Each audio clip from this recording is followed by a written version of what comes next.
No कि टी20 में वो नहीं है।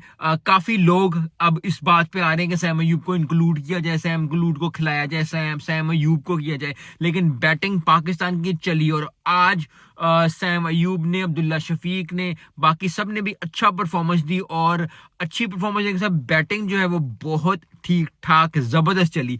लेकिन मैं यहाँ एक बात करना चाहूंगा कि बाबर आजम और रिजवान, इंडिया पे भी उन्होंने स्कोर किया और आज जो है दोनों, मतलब वो स्टेज सेट था। आप अल्लाह की रहमत देखें, आप अल्लाह का फजल देखें कि कैसा होता है। यस, बहुत ज्यादा नाकामियां, बहुत ज्यादा चीजें उनके ऊपर आई, लेकिन क्या है, 22 सालों बाद आप मैच जीत रहे हो, सीरीज जीत रहे हो आप ऑस्ट्रेलिया की, और खड़ा कौन है, रिजवान और बाबर। और बाबर ने शॉट मारी और छक्का मारा और कहा ये ले, और जहां हाथ उठाए और हाथ उठा के वाह भी वाह, बल्ले वही बल्ले हो गई मित्रों। लेकिन बड़ी जबरदस्त अच्छी परफॉर्मेंस।